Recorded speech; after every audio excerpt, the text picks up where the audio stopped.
समय की बात है, एक सौदागर था जिसका नाम बशीर था। वह बहुत अमीर था, उसके पास कई ऊंट, सोना, चांदी और कीमती सामान था। लेकिन एक समस्या थी, वह बेहद सीधा सादा और भोला था। वह हर किसी की बात पर आसानी से विश्वास कर लेता था।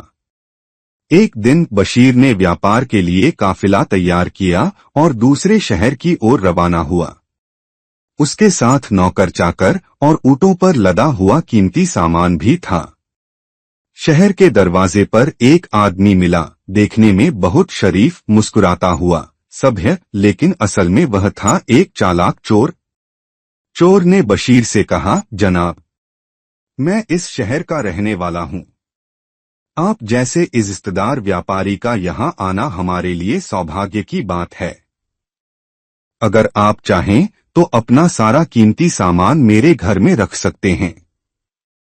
वहाँ बिल्कुल सुरक्षा है। बशीर बहुत खुश हुआ और बोला, वाह, तुम तो बहुत अच्छे इंसान लगते हो।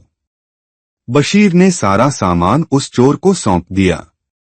चोर ने उसे चाय पिलाई, बहुत इज्जत दी और फिर सामान अंदर ले जाकर दरवाजा बंद कर दिया। बशीर ने चैन की सांस ली और शहर घूमने निकल गया। जब वह वापस आया तो देखा कि दरवाजा बंद है और अंदर कोई नहीं है। उसने पड़ोसियों से पूछा तो सब ने कहा, यह घर तो कई दिनों से खाली पड़ा है। अब बशीर को अपनी गलती समझ आई, लेकिन बहुत देर हो चुकी थी। चोर सारा सामान लेकर गायब हो चुका था। बशीर सीधे शहर के काजी, न्यायाधीश के पास गया। काजी बहुत समझदार और न्यायप्रिय था।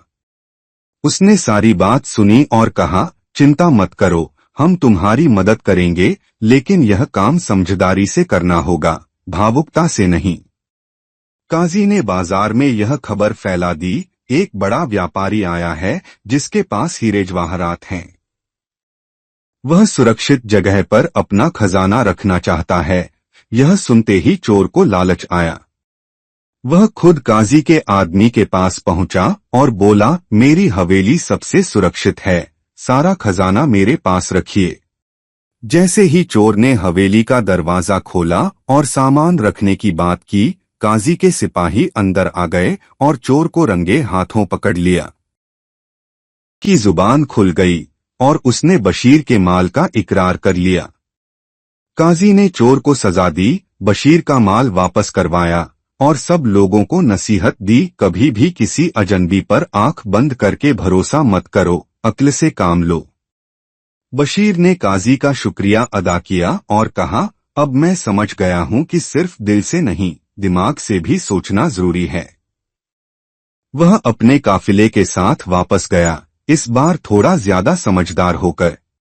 नैतिक शिक्षा, जो इंसान सिर्फ सादगी और भोलापन लेकर जिंदगी गुजारता है, वो दुनिया की चालाकियों का शिकार हो सकता है। बुद्धि, अनुभव और सावधानी सफल जीवन की चाबियां हैं।